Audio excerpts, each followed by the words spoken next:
ನೀಲಿಮಾಳ ಗಂಡ ತೀರಿಕೊಂಡಾಗ ಅವಳ ಅಣ್ಣ ಅವಳಿಗೆ ಸಹಾಯ ಮಾಡಲು ಸಾಧ್ಯವಿಲ್ಲ ಅಂತ ಹೇಳಿದ. ಆದ್ದರಿಂದ ಅಲ್ಲಿಂದ ದುಃಖದಲ್ಲಿ ಅವಳು ಹಿಂತಿರುಗಿ ಬಂದು ಮುಂದೇನು ಮಾಡುವುದು ಎಂದು ತೋಚದೆ ತನ್ನ ಮಗುವಿಗೆ ಅಂಗಡಿಯಿಂದ ಹಾಲು ತಂದು ಕುಡಿಸಿದ್ದಳು. ಮತ್ತೆ ಹಾಲಿನ ಅಂಗಡಿಯವನ ಮನೆಯಲ್ಲೇ ಇರುತ್ತಿದ್ದಳು. ಅಶೋಕ್ ರವರು ತನ್ನ ಮಗನಿಗೆ ಮಗಳು ನೀಲಿಮಾ ಯಾವ ಸ್ಥಿತಿಯಲ್ಲಿದ್ದಾಳೆ ಎಂದು ನೋಡಿಕೊಂಡು ಬಾ ಎಂದು ಕಳುಹಿಸುತ್ತಾರೆ. ಮಗ ಅಪ್ಪನ ಮಾತಿಗೆ ಸರಿ ಎಂದು ನೀಲಿಮಾಳ ಮನೆಗೆ ಹೋದನು. ಅವಳನ್ನು ಹುಡುಕಿದಾಗ ಅವಳು ಎಲ್ಲಿಯೂ ಸಿಗೋದಿಲ್ಲ. ಆಗ ಊರಿನ ಜನರು ಅವಳು ಕೆಟ್ಟ ಕೆಲಸಗಳನ್ನು ಮಾಡುತ್ತಾಳೆ, ಆದ್ದರಿಂದ ಅವಳು ಡೈರಿಯ ಮಾಲೀಕನ ಮನೆಯಲ್ಲಿ ಸಿಗುತ್ತಾಳೆ ಅಂತ ಹೇಳಿದರು. ಇದನ್ನು ಕೇಳಿದ ಅಣ್ಣ ಕೋಪದಿಂದ ಡೈರಿ ಮಾಲೀಕನ ಮನೆಗೆ ಹೋದಾಗ ಅವನ ಕಣ್ಣುಗಳು ಆಶ್ಚರ್ಯದಿಂದ ಬೆಚ್ಚಿದವು. ನೀಲಿಮಾ ತನ್ನ 10 ತಿಂಗಳ ಮಗುವಿನೊಂದಿಗೆ ತನ್ನ ಅಣ್ಣನ ಮನೆಯ ಬಾಗಿಲಲ್ಲಿ ನಿಂತಿದ್ದಳು. ಆಕೆಯ ಪತಿ 15 ದಿನಗಳ ಹಿಂದೆ ನಿಧನರಾಗಿದ್ದರು. 15 ದಿನಗಳವರೆಗೆ ಸಂಬಂಧಿಕರು ಮತ್ತು ಭೇಟಿ ನೀಡುವವರು ಅವಳಿಗೆ ಸ್ವಲ್ಪ ಹಣವನ್ನು ನೀಡುತ್ತಿದ್ದರು. ಅದರಿಂದ ಜೀವನ ಸಾಗಿಸುತ್ತಿದ್ದಳು. ಈಗ ಮನೆಗೆ ಯಾರೂ ಸಂಬಂಧಿಕರು ಬರುತ್ತಿರಲಿಲ್ಲ. ಇದರಿಂದ ಅವಳ ಕೈಯಲ್ಲಿ ಹಣವಿರಲಿಲ್ಲ. ಕಳೆದ 2 ದಿನಗಳಿಂದ ತಿನ್ನಲು ಅವಳ ಮನೆಯಲ್ಲಿ ಏನೂ ಇರಲಿಲ್ಲ. ತಾಯಿ ಮಗು ಹಸಿವಿನಿಂದ ಕಂಗಾಲಾಗಿದ್ದರು. ಆ ಪುಟ್ಟ ಮಗು ಹಾಲಿಗಾಗಿ ಮತ್ತೆ ಮತ್ತೆ ಅಳುತ್ತಿತ್ತು. ದಣಿದು ಸುಸ್ತಾಗಿದ್ದ ನೀಲಿಮಾ ತನ್ನ ಬ್ಯಾಗ್ ಎತ್ತಿಕೊಂಡು ತನ್ನ ಅಣ್ಣನ ಮನೆ ತಲುಪಿದ್ದಳು. ನೀಲಿಮಾಳ ಅಣ್ಣ ಶ್ರೀಮಂತನಾಗಿದ್ದು ದೊಡ್ಡದಾದ ಮನೆಯನ್ನು ಕಟ್ಟಿ ಐಷಾರಾಮಿ ಕಾರನ್ನು ಹೊಂದಿದ್ದನು. ಹಣಕಾಸಿನಲ್ಲಿ ಯಾವುದೇ ರೀತಿಯ ತೊಂದರೆ ಆತನಿಗೆ ಇರಲಿಲ್ಲ. ನೀಲಿಮಾ ಕಾಲಿಂಗ್ ಬೆಲ್ ಪ್ರೆಸ್ ಮಾಡಿದಾಗ ಬಾಗಿಲು ತೆರೆದು ಅವನ ಅಣ್ಣ ತನ್ನ ಹೆಂಡತಿಯೊಂದಿಗೆ ಹೊರಗೆ ಬಂದನು. ಏನು ವಿಷಯ ನೀಲಿಮಾ, ಈ ಸಂಜೆಯಲ್ಲಿ ನೀನು ಯಾಕೆ ಇಲ್ಲಿಗೆ ಬಂದೆ? ಕೈಯಲ್ಲಿ ಬೇರೆ ಬ್ಯಾಗು ಬಟ್ಟೆ ಬರೆಗಳನ್ನು ತೆಗೆದುಕೊಂಡು ಬಂದಿದ್ಯಲ್ಲ, ಏನು ವಿಷಯ ಎಂದು ಕೇಳಿದನು. ನೀಲಿಮಾಳ ಅಣ್ಣ ಇದನ್ನು ಗಟ್ಟಿ ಸ್ವರದಲ್ಲಿ ಹೇಳಿದಾಗ ನೀಲಿಮಾ ಮುಜುಗರಕ್ಕೊಳಗಾದಳು. ಅಣ್ಣ, ನನಗೆ ನನ್ನ ಮಗುವಿಗೆ ಬದುಕಲು ಬೇರೆ ದಾರಿ ಇಲ್ಲ ಅಣ್ಣ. ಅನ್ನದಾತ ಸತ್ತ. ಈಗ ನನ್ನ ಮಗಳನ್ನು ಹೇಗೆ ಬೆಳೆಸುವುದು? ಅಣ್ಣ, 2 ದಿನವಾಯಿತು, ತಿನ್ನಲು ಏನೂ ಇಲ್ಲದೆ ಕಂಗೆಟ್ಟು ಹೋಗಿದ್ದೇವೆ. ನೀಲಿಮಾಳ ಕಣ್ಣುಗಳಿಂದ ಕಣ್ಣೀರು ಹರಿಯಲು ಪ್ರಾರಂಭಿಸಿತು. ಆದರೆ ಅವಳ ಅಣ್ಣ ಉತ್ತರಿಸುವ ಮೊದಲೇ ನೀಲಿಮಾಳ ಅತ್ತಿಗೆ, ಮಗುವನ್ನು ನೋಡಿಕೊಳ್ಳಲು ಸಾಧ್ಯವಾಗದಿದ್ದರೆ ನೀನು ಯಾಕೆ ಮಗುವಿಗೆ ಜನ್ಮ ನೀಡಿದ್ದೀಯಾ ಎಂದಳು. ನಿಮ್ಮ ಮಗಳನ್ನು ಬೆಳೆಸುವ ಒಪ್ಪಂದವನ್ನು ನಾವು ತೆಗೆದುಕೊಂಡಿದ್ದೇವಾ? ನಮ್ಮ ಖರ್ಚುಗಳನ್ನು ಪೂರೈಸುವುದು ತುಂಬ ಕಷ್ಟ. ಇನ್ನು ನೀವು ಬಂದು ಇಲ್ಲಿ ಸೇರಿಕೊಂಡ್ರೆ ನಾವು ನಿಭಾಯಿಸಲು ಸಾಧ್ಯ ಇಲ್ಲ. ನಿನ್ನ ಗಂಡನನ್ನು ತಿಂದಾಯಿತು, ಇನ್ನು ಯಾರನ್ನು ನುಂಗಬೇಕು ಅಂತ ಅಂದುಕೊಂಡಿದ್ಯಾ ಎಂದು ಖಾರವಾಗಿ ಕೇಳಿದಳು. ಈಗ ನನ್ನ ಮನೆಯನ್ನು ಹಾಳು ಮಾಡಲು ಇಲ್ಲಿಗೆ ಬಂದಿದ್ಯಾ ಎಂದು ಕೇಳಿದಳು. ಅತ್ತಿಗೆಯ ಮಾತುಗಳನ್ನು ಕೇಳಿ ನೀಲಿಮಾಳ ಹೃದಯ ಒಡೆದು ಹೋಯಿತು. ಅತ್ತಿಗೆ ಅವಳನ್ನು ಒಳಗೆ ಬಿಡಲು ಒಪ್ಪದಿದ್ದರೆ ಅಣ್ಣ ತಂಗಿಯನ್ನು ಎಂದಿಗೂ ಒಳಗೆ ಬಿಡುವುದಿಲ್ಲ ಎಂದು ಅವಳಿಗೆ ತಿಳಿದಿತ್ತು. ಅತ್ತಿಗೆ ಏನು ಹೇಳುತ್ತಾಳೆ ಅದನ್ನೇ ಅಣ್ಣ ಮಾಡುತ್ತಾನೆ. ನನ್ನ ಮನೆಯಲ್ಲಿ ಈಗಾಗಲೇ ಜಾಗ ಇಲ್ಲ. ಇರುವ ಸದಸ್ಯರಿಗೆಲ್ಲ ತಲಾ 1 ಕೊಠಡಿ ಇದೆ. ನಾನು ನಿಮ್ಮನ್ನು ಎಲ್ಲಿ ಉಳಿಯುವಂತೆ ಮಾಡಬೇಕು? ಮಲಗೋದಕ್ಕೆ ಸ್ಥಳ ಬೇಕು ತಾನೇ? ನೀನು ನಿನ್ನ ಮನೆಗೆ ಹಿಂತಿರುಗಿ ಹೋಗಬೇಕು. ನಾವು ನಿನ್ನ ಮನೆಗೆ ಬರುತ್ತಾ ಹೋಗ್ತಾ ಇರುತ್ತೇವೆ. ಈ ಪ್ರಪಂಚದಲ್ಲಿ ಎಷ್ಟೋ ಮಹಿಳೆಯರು ಸಂಪಾದಿಸ್ತಾರೆ. ಮನೆಯಲ್ಲಿ ಕೂತು ತಿನ್ನೋದಕ್ಕೆ ಯಾರೂ ಹಣ ನೀಡೋದಿಲ್ಲ. ಕಷ್ಟ ಅಂತ ಸುಮ್ಮನೆ ಕೂತ್ರೆ ಆಗುತ್ತಾ? ಸ್ವಲ್ಪ ಪ್ರಯತ್ನ ಪಟ್ಟು ಕಷ್ಟಪಡಬೇಕು. ನಿನಗೆ ಕೆಲಸ ಸಿಗ್ಬೋದು. ಎಲ್ಲಿಯಾದರೂ ಕೆಲಸ ಇದೆಯಾ ಅಂತ ನೋಡು ಎಂದು ಅಣ್ಣ ಹೇಳಿದ. ತನ್ನ ಅಣ್ಣನ ಮಾತು ಕೇಳಿ ನೀಲಿಮಾಳ ಕಣ್ಣುಗಳು ಕಣ್ಣೀರಿನಿಂದ ತುಂಬಿ ಬಂದವು. ಅಣ್ಣ, ನನ್ನನ್ನು ಒಳಗೆ ಬಿಡಿ. ನನಗೆ ಬೇರೆ ಯಾವುದೇ ಆಧಾರ ಇಲ್ಲ. ಈ ಮುಗ್ಧ ಮಗುವನ್ನು ಬಿಟ್ಟು ನಾನು ಕೆಲಸಕ್ಕೆ ಹೇಗೆ ಹೋಗಲಿ? ನೀಲಿಮಾಳ ಮಾತುಗಳು ಅತ್ತಿಗೆಗೆ ಕೋಪವನ್ನು ತರಿಸಿತು. ಅವಳು ತನ್ನ ಗಂಡನಿಗಿಂತ ಮುಂದೆ ಬಂದು, ನನ್ನ ಮನೆಯ ಮೇಲೆ ಕಣ್ಣಿಡುವ ಅಗತ್ಯ ಇಲ್ಲ. ನಾವು ನಮ್ಮ ಮಕ್ಕಳನ್ನು ಭಾಳ ಕಷ್ಟಪಟ್ಟು ಬೆಳೆಸ್ತಿದ್ದೇವೆ. ನಿನ್ನನ್ನು ಬೆಳೆಸಲು ಸಾಧ್ಯ ಇಲ್ಲ. ನಿನಗೆ ನಿನ್ನ ಮಗುವನ್ನು ನೋಡಿಕೊಳ್ಳಲು ಸಾಧ್ಯವಿಲ್ಲದಿದ್ದರೆ ಅನಾಥಾಶ್ರಮಕ್ಕೆ ಎಸೆದು ನಿನಗೆ ಬೇಕಾದ ಕಡೆ ಹೋಗು. ಆದರೆ ಮತ್ತೆ ನಮಗೆ ತೊಂದರೆ ಕೊಡಲು ಬರಬೇಡ. ಬನ್ರಿ ಒಳಗಡೆ. ಏನು ಇಲ್ಲಿ ನಿಂತು ನೋಡ್ತಾ ಇದ್ದೀರಾ ಎಂದು ನೀಲಿಮಾಳ ಅತ್ತಿಗೆ ಅವನನ್ನು ಕೈಯಿಂದ ತಳ್ಳಿದಳು ಮತ್ತು ಅವಳ ಅಣ್ಣ ಹಿಂದೆ ನಿಂತು ನೋಡುತ್ತಲೇ ಇದ್ದನು. ಆ ಸಮಯದಲ್ಲಿ ಗಂಡನನ್ನು ಕಳೆದುಕೊಂಡ ಒಂದು ಹೆಣ್ಣು ಯಾವ ರೀತಿ ಮಾನಸಿಕವಾಗಿ ನೋವನ್ನು ಅನುಭವಿಸುತ್ತಿರಬಹುದು ಎಂದು ಒಡಹುಟ್ಟಿದ ಅಣ್ಣ ಕೂಡ ಅರ್ಥ ಮಾಡಲಿಲ್ಲ. ಅತ್ತಿಗೆ ತಾನು ಒಂದು ಹೆಣ್ಣು ಅನ್ನೋದನ್ನು ಮರೆತು ಮಾತನಾಡುತ್ತಿದ್ದಳು. ನೀಲಿಮಾ ತನ್ನ ಅಣ್ಣನ ಮನೆಯಿಂದ ಅಳುತ್ತಾ ತನ್ನ ಮುಗ್ಧ ಮಗುವನ್ನು ಎದೆಗೆ ಅಪ್ಪಿಕೊಂಡು ಹಿಂತಿರುಗಿದಳು. ನೀಲಿಮಾಳ ಪತಿಯ ಜೀವನವು ಚೆನ್ನಾಗಿರಲಿಲ್ಲ. ಆದರೂ ಹೇಗೋ ತೊಂದರೆ ಇಲ್ಲದೆ ಜೀವನ ಸಾಗ್ತಿತ್ತು. ಈಗ ಅವಳು 2 ದಿನಗಳಿಂದ ಏನನ್ನೂ ತಿಂದಿರಲಿಲ್ಲ. ಆ ಪುಟ್ಟ ಕಂದ ಅಳುತ್ತಿದ್ದಳು. ಅವಳ ಮನೆ ಬಾಡಿಗೆ ಬಾಕಿ ಇತ್ತು ಮತ್ತು ನೀಲಿಮಾ ಬಳಿ 1 ರೂಪಾಯಿ ಕೂಡ ಕಟ್ಟಲಿರಲಿಲ್ಲ. ಮಗು ಬಹಳ ಹೊತ್ತು ಅಳು ನಿಲ್ಲಿಸದಿದ್ದಾಗ ನೀಲಿಮಾ ತನ್ನ ಸೆರಗನ್ನು ನೀರಿನಿಂದ ಒದ್ದೆ ಮಾಡಿ ಬಾಯಿಗೆ ಹಾಕಿದಳು. ಮಗು ಅದು ಹಾಲು ಎಂದು ಭಾವಿಸಿ ಚೆನ್ನಾಗಿ ಚೀಪುತ್ತಿತ್ತು. ಆದರೂ ಮಗುವಿಗೆ ಸಮಾಧಾನವಾಗದೆ ಒಂದೇ ಸಮನೆ ಬಿಕ್ಕಿ ಬಿಕ್ಕಿ ಅಳುತ್ತಿತ್ತು. ನೀಲಿಮಾಗೆ ತನ್ನ ಮಗುವನ್ನು ಆ ಸ್ಥಿತಿಯಲ್ಲಿ ನೋಡಲಾಗಲಿಲ್ಲ. ಒಂದು ಕಡೆ ಏನೂ ತಿನ್ನದೆ ತುಂಬ ಆಯಾಸವಾಗಿದ್ದಳು. ತಲೆ ತಿರುಗುತ್ತಿತ್ತು. ಏನೋ ಒಂಥರ ಸಂಕಟವಾಗುತ್ತಿತ್ತು. ಅವಳ ದೇಹಕ್ಕೆ ಶಕ್ತಿನೇ ಇರಲಿಲ್ಲ. ಆ ಊರಿನಲ್ಲಿ ಒಂದೇ ಒಂದು ದೊಡ್ಡ ಹಾಲಿನ ಅಂಗಡಿ ಇತ್ತು. ಆಕೆಯ ಪತಿ ಕೂಡ ಬದುಕಿದ್ದಾಗ ಅದೇ ಅಂಗಡಿಯಿಂದ ಮಗುವಿಗೆ ಹಾಲು ತರುತ್ತಿದ್ದರು. ನೀಲಿಮಾ ಅಂಗಡಿಗೆ ಹೋದಾಗ ಅಲ್ಲಿ ಡೈರಿ ಮಾಲೀಕ ವಿಕ್ರಮ್ ಇದ್ದರು. ತನ್ನ ಮಗುವಿಗೆ ಹಾಲು ಬೇಕು ಎಂದು ಕೇಳಿದಾಗ ಆತ ಹಣ ಕೊಡುವಂತೆ ಕೇಳಿದ. ತನ್ನಲ್ಲಿ ಹಣ ಇಲ್ಲ ಎಂದು ಅಸಹಾಯಕತೆಯಿಂದ ತಲೆ ತಗ್ಗಿಸಿದಳು. ಆಗ ಡೈರಿ ಮಾಲೀಕ, ನಿನ್ನ ಮಗುವಿಗೆ ಹಾಲು ಬೇಕಿದ್ರೆ ನಾನು ಹೇಳಿದಾಗೆ ಮಾಡು. ನಾನು ನಿನಗೆ ಪ್ರತಿದಿನ ಹಾಲು ನೀಡುತ್ತೇನೆ ಮತ್ತು ನಿನ್ನ ಖರ್ಚಿಗೆ ಹಣ ನೀಡುತ್ತೇನೆ ಎಂದು ಹೇಳಿ ನೀನು ಅಸಹಾಯಕಳಾಗುವ ಅಗತ್ಯವಿಲ್ಲ. ಆದರೆ ನೀಲಿಮಾಳಿಗೆ ಅದನ್ನು ಒಪ್ಪಿಕೊಳ್ಳಲು ಇಷ್ಟವಿರಲಿಲ್ಲ. ಆತನಿಗೆ ಏನು ಉತ್ತರವನ್ನು ನೀಡದೆ ತಲೆ ತಗ್ಗಿಸಿದಳು. ಆಗ ನಾನೇನು ಒತ್ತಾಯ ಮಾಡೋದಿಲ್ಲ, ನಿನ್ನಿಷ್ಟ, ನಿನಗೆ ಬೇಕಿದ್ರೆ ನಮ್ಮ ಮನೆಗೆ ಬಾ ಎಂದು ಮಾಲೀಕ ಹೇಳಿದ. ಈಗ ಹಾಲು ತೆಗೆದುಕೊಂಡು ಹೋಗು, ಅರ್ಧ ಗಂಟೆ ಬಿಟ್ಟು ಬಾ ಎಂದು ಹೇಳಿದ. ಅವಳು ಏನೂ ಮಾತನಾಡದೆ ಹಾಲನ್ನು ತೆಗೆದುಕೊಂಡು ಮನೆಗೆ ಬಂದು ಅದನ್ನು ಕುದಿಸಿ ಆರಿಸಿ ಮಗುವಿಗೆ ಕುಡಿಸಿದಳು. ತಾನೇನು ಮಾಡಬೇಕು ಅಂತ ಗೊತ್ತಾಗದೆ ಚಡಪಡಿಸಿ ಮನೆಯಲ್ಲಿ ಯೋಚಿಸುತ್ತಾ ಕೂತಳು. ಆಗ ಅರ್ಧ ಗಂಟೆ ಕಳೆಯಿತು. ಅಯ್ಯೋ ದೇವ್ರೆ, ಅರ್ಧ ಗಂಟೆ ಆಯಿತು, ಏನು ಮಾಡಬೇಕು? ಹೋಗದಿದ್ರೆ ನಾನು ಮತ್ತು ನನ್ನ ಮಗು ಹಸಿವಿನಿಂದ ಸಾಯುತ್ತೇವೆ. ನಮಗೆ ಯಾರೂ ಇಲ್ಲ, ಸಹಾಯ ಮಾಡುವ ಲಕ್ಷಣವೂ ಕಾಣೋದಿಲ್ಲ. ನಮ್ಮವರು ಕೈ ಬಿಟ್ಟಿದ್ದಾರೆ, ಮುಂದೇನು ಗತಿ ಅಂತ ಯೋಚಿಸಿ ಗಟ್ಟಿಯಾದ ನಿರ್ಧಾರದೊಂದಿಗೆ ವಿಕ್ರಮ್ ಮನೆಯ ಮುಂದೆ ಹೋಗಿ ನಿಲ್ಲುತ್ತಾಳೆ. ಆಗ ಅವನು ಒಳಗಡೆಯಿಂದ ಬಾಗಿಲು ತೆರೆಯುತ್ತಾನೆ. ನೀಲಿಮಾ ಏನೂ ಮಾತನಾಡದೆ ತಲೆ ತಗ್ಗಿಸಿ ಒಳಗೆ ಹೋದಳು. ನೀಲಿಮಾ ಪ್ರತಿದಿನ ಹಾಲು ತಂದ ನಂತರ ಅಂಗಡಿಯ ಮಾಲೀಕನ ಮನೆಗೆ ಹೋಗಲಾರಂಭಿಸಿದಳು. ಆ ಊರಿನ ಜನರು ಸ್ವಲ್ಪ ಸಮಯದವರೆಗೆ ಅವನತ್ತ ಗಮನ ಹರಿಸಲಿಲ್ಲ. ಆದರೆ ನಂತರ ಜನರು ಅವನ ಮೇಲೆ ಕಣ್ಣಿಡಲು ಪ್ರಾರಂಭಿಸಿದರು. ಒಂದು ದಿನ ನೀಲಿಮಾ ಅಡುಗೆ ಮನೆಯಲ್ಲಿ ಅಡುಗೆ ಮಾಡುತ್ತಿದ್ದಳು ಮತ್ತು ಮಗುವನ್ನು ಮಂಚದಲ್ಲಿ ಮಲಗಿಸಿದ್ದಳು. ಅವಳ ಚಿಕ್ಕಮ್ಮ ಮನೆಯೊಳಗೆ ಬಂದರು. ಅವರು ಆ ಊರಿನ ಪತ್ತೇದಾರಿ ಆಂಟಿ ಎಂದೇ ಪ್ರಸಿದ್ಧರಾಗಿದ್ದರು. ಅವಳು ನೀಲಿಮಾಳನ್ನು ತಲೆಯಿಂದ ಕಾಲಿನವರೆಗೆ ದಿಟ್ಟಿಸತೊಡಗಿದಳು. ಏನು ವಿಷಯ, ನೀವು ಹೊಸ ಬಟ್ಟೆ ಧರಿಸಿದ್ಯಾ? ನಿನ್ನ ಗಂಡ ತೀರಿಕೊಂಡು ಹೆಚ್ಚು ಸಮಯ ಕಳೆದಿಲ್ಲ ಮತ್ತು ನೀನು ಇಷ್ಟೆಲ್ಲ ಅಸಂಬದ್ಧತೆಗಳೊಂದಿಗೆ ಓಡಾಡ್ತಿದ್ಯಾ. ಬಣ್ಣ ಬಣ್ಣದ ಬಟ್ಟೆಗಳನ್ನು ಧರಿಸಿ ಬಹಳ ಸುಂದರವಾಗಿ ಸಂತೋಷವಾಗಿದ್ಯಲ್ವಾ? ಏನು ವಿಷಯ? ನೀಲಿಮಾ ತುಂಬ ಭಯಭೀತಳಾದಳು. ನೀವೇನು ಮಾತನಾಡ್ತಿದ್ದೀರಿ ಚಿಕ್ಕಮ್ಮ? ಅಂತಹದ್ದೇನೂ ಇಲ್ಲ, ಈ ಬಟ್ಟೆಗಳನ್ನು ನನಗೆ ಯಾರೋ ಕೊಟ್ಟಿದ್ದಾರೆ. ನೀಲಿಮಾ ಹೀಗೆ ಹೇಳಿದಾಗ ಶಾಂತಿ ಚಿಕ್ಕಮ್ಮ ಮುಗುಳ್ನಕ್ಕರು. ಹೌದು, ಈ ಬಟ್ಟೆಗಳನ್ನು ನಿನಗೆ ಯಾರು ಕೊಟ್ಟರು ಅಂತ ನಮಗೆಲ್ಲರಿಗೂ ಗೊತ್ತು. ಈ ಪಾತ್ರೆಯನ್ನು ನನಗೆ ತೋರಿಸು. ಓಹೋ, ಪನ್ನೀರ್ ಮಾಡಲಾಗ್ತಿದೆ.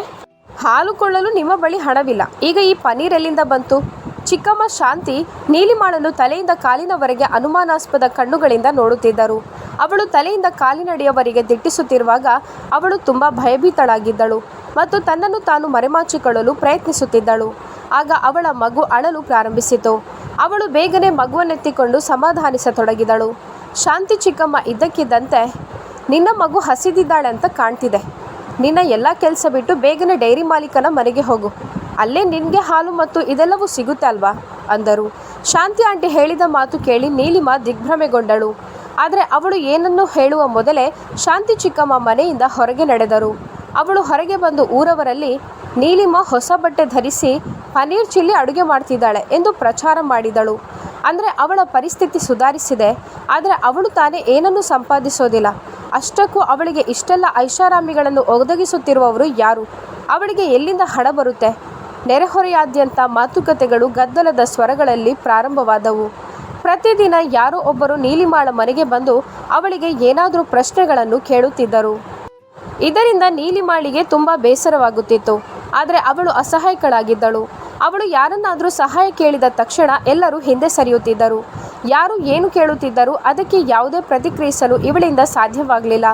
ಯಾರು ಏನೇ ಹೇಳಿದರೂ ತನಗೆ ಎಷ್ಟೇ ನೋವಾದರೂ ನಾನು ವಿಕ್ರಮ್ ಮನೆಗೆ ಹೋಗುವುದನ್ನು ನಿಲ್ಲಿಸುವುದಕ್ಕೆ ಸಾಧ್ಯವಿಲ್ಲ. ನನ್ನ ಮಗುವಿಗೆ ನನಗೆ ಒಂದು ಹೊತ್ತಿನ ಊಟವನ್ನು ಕೊಡುವವರು ಯಾರೂ ಇಲ್ಲ ಎಂದು ಪ್ರತಿನಿತ್ಯ ತನ್ನ ಮನೆಯ ಕೆಲಸವನ್ನು ಬೇಗ ಬೇಗ ಮಾಡಿಟ್ಟು ಬೆಳಗ್ಗೆ ಅಂಗಡಿಯಿಂದ ಹಾಲನ್ನು ತಂದು ಅದನ್ನು ಕುದಿಸಿ ಆರಿಸಿ ಮಗುವಿಗೆ ಕುಡಿಸಿ ಮಗುವನ್ನು ಸ್ನಾನ ಮಾಡಿಸಿ ನಿದ್ದೆ ಮಾಡಿಸಿ ಮಾಲೀಕ ವಿಕ್ರಮ್ ಮನೆಗೆ ಹೋಗಿ ಬರುತ್ತಿದ್ದಳು. ಅಲ್ಲಿ ಹೋದವಳು ಏನು ಮಾಡುತ್ತಾಳೆ ಅನ್ನೋದು ಯಾರಿಗೂ ಗೊತ್ತಿರಲಿಲ್ಲ. ಆದರೂ ಅವಳು ಯಾವುದೋ ಕೆಟ್ಟ ಕೆಲಸದಲ್ಲಿ ತೊಡಗಿದ್ದಾಳೆ ಎಂದು ಎಲ್ಲರೂ ಅರಿತಿದ್ದರು. ಅಲ್ಲಿಗೆ ಹೋಗಲು ಶುರು ಮಾಡಿದ ನಂತರ ಅವಳಿಗೆ ತಿನ್ನಲು ತೊಡಲು ಯಾವುದೂ ಕಡಿಮೆ ಆಗಿರಲಿಲ್ಲ. ಆದರೆ ತನಗೆ ಗಂಡ ಇಲ್ಲ ಎಂಬ ದುಃಖ ಮಾತ್ರ ಅವಳಿಗೆ ಸದಾ ಕಾಡುತ್ತಿತ್ತು. ನೀಲಿಮಾಳಿಗೆ ಆ ಕೆಲಸವನ್ನು ಮಾಡಲು ಇಷ್ಟವಿರಲಿಲ್ಲ. ಅವನ ಒತ್ತಾಯಕ್ಕೆ ಮತ್ತು ಅನಿವಾರ್ಯತೆಯಿಂದ ಆ ಕೆಲಸವನ್ನು ಮಾಡಬೇಕಾಯಿತು. ಆದರೆ ಈ ಸುದ್ದಿ ನೀಲಿಮಾಳ ಅಣ್ಣ ಮತ್ತು ಅತ್ತಿಗೆಗೆ ಇನ್ನೂ ಗೊತ್ತಾಗಿರಲಿಲ್ಲ. ನೀಲಿಮಾಳ ತಂದೆಗೆ ಮಗನ ಜೊತೆ ವಾಸ ಮಾಡೋದಕ್ಕೆ ಸೊಸೆಗೆ ಇಷ್ಟ ಇಲ್ಲದಿರೋದ್ರಿಂದ ಅವರು ಬೇರೆಯೇ ವಾಸವಾಗಿದ್ದರು. ಮಗಳು ತನ್ನ ಗಂಡ ಸಾವನ್ನಪ್ಪಿದ ನಂತರ ವಿಧವೆಯಾಗಿ ಅಣ್ಣನ ಬಾಗಿಲಿಗೆ ಬಂದು ಬೇಡಿ ಹೋದದ್ದು ನಂತರ ತಿಳಿಯುತ್ತೆ. ಆಗ ಅವರಿಗೆ ತಡೆಯಲಾರದ ನೋವಾಗುತ್ತೆ. ಆ ಸಮಯದಲ್ಲಿ ಮಗಳಿಗೆ ಸಹಾಯ ಮಾಡುವುದಕ್ಕೂ ಅವರಿಂದ ಸಾಧ್ಯವಾಗಲಿಲ್ಲ. ನಂತರ ಅವಳ ತಂದೆ ತುಂಬ ಚಡಪಡಿಸುತ್ತಾ ತಮ್ಮ ಮಗನಿಗೆ ಹಲವು ಬಾರಿ ಅರ್ಥ ಮಾಡಲು ಪ್ರಯತ್ನಿಸಿದ್ದರು. ಮಗನೇ, ನೀಲಿಮಾಳನ್ನು ಈ ಸ್ಥಿತಿಯಲ್ಲಿ ಒಂಟಿಯಾಗಿ ಬಿಡೋದು ಸರಿಯಲ್ಲ. ಆ ಪುಟ್ಟ ಎಳೆ ಮಗುವನ್ನು ಹಿಡಿದುಕೊಂಡು ಅವಳು ಎಲ್ಲಿಗೆ ಹೋಗುತ್ತಾಳೆ? ಸ್ವಂತ ಮನೆ ಕೂಡ ಇಲ್ಲ, ತಿನ್ನಲು ದುಡಿಮೆ ಇಲ್ಲ. ಯಾಕೆ ಬಂದವಳನ್ನು ಹಿಂದಿರುಗಿಸಿದ್ದೀಯಾ? ನನ್ನ ಹತ್ತಿರ ಕಳಿಸಬಹುದಿತ್ತಲ್ವಾ? ನಾನು ಎಷ್ಟೋ ಸಲ ಅವಳಿಗೆ ಫೋನ್ ಮಾಡಲು ಪ್ರಯತ್ನಿಸಿದೆ. ಪಾಪ, ಅವಳಲ್ಲಿ ಫೋನ್ ಕೂಡ ಇಲ್ಲ. ಅವಳು ಎಷ್ಟು ಕಷ್ಟಪಡುತ್ತಿದ್ದಾಳೋ ಏನೋ. ಯಾಕೆ ಮಗ, ನೀನು ಒಡಹುಟ್ಟಿದ ಅಣ್ಣ ಅಲ್ವಾ? ಅವಳು ವಿಧವೆ. ಈಗ ಅವಳ ವಯಸ್ಸೆಷ್ಟು? ಈ ಸಮಾಜವು ಮಹಿಳೆಯನ್ನು ಒಂಟಿಯಾಗಿ ಬದುಕಲು ಬಿಡೋದಿಲ್ಲ. ಅವಳು ಯಾವ ರೀತಿಯ ಜೀವನವನ್ನು ನಡೆಸುತ್ತಿದ್ದಾಳೆಂದು ನನಗೆ ತಿಳಿದಿಲ್ಲ. ಅನ್ನದಾತ ಸತ್ತ, ಅವಳಿಗೆ ಇನ್ಯಾರು ಗತಿ? ಅವಳ ಗಂಡ ರಾಕೇಶ್ ನಿಧನವಾಗಿ 3 ತಿಂಗಳುಗಳು ಕಳೆದಿದ್ದವು. ಮಗ, ನೀನು ತಂಗಿಯನ್ನು ಹೇಗಿದ್ದಾಳೆ, ಎಲ್ಲಿದ್ದಾಳೆ ಅಂತ ನೋಡಿಕೊಂಡು ಇಲ್ಲಿಗೆ ಕರೆದುಕೊಂಡು ಬಾ ಮಗನೆ ಎಂದು ಹೇಳಿದರು. ಆಗ ಅವನ ಹೆಂಡತಿ ಕೋಪದಿಂದ, ಮಾವ, ಇದನ್ನು ನಮಗೆ ಹೆಚ್ಚು ವಿವರಿಸುವ ಅಗತ್ಯವಿಲ್ಲ ಅಂತ ಹೇಳಿದಳು. ನಿಮ್ಮ ಮಗಳು ಆರೋಗ್ಯವಾಗಿ ಗಟ್ಟಿಯಾದ ಕೈಕಾಲುಗಳನ್ನು ಹೊಂದಿದ್ದಾಳೆ ಮತ್ತು ವಯಸ್ಸು ಇದೆ. ನೀವು ಭಯಪಡಬೇಡಿ. ಅವಳು ಸಂಪಾದಿಸಿ ತಿನ್ನುತ್ತಾಳೆ. ನಮ್ಮ ಮಕ್ಕಳ ಖರ್ಚುಗಳನ್ನು ನಾವು ನೋಡಿಕೊಳ್ಳುತ್ತೇವೆ. ನಮಗೆ ಬೇಕಾದಷ್ಟು ಖರ್ಚು ವೆಚ್ಚಗಳಿವೆ. ನಿಮಗೆ ನಿಮ್ಮ ಮಗಳದ್ದು ಮಾತ್ರ ಚಿಂತೆ ಅಂತ ಖಾರವಾಗಿ ಹೇಳಿದಳು.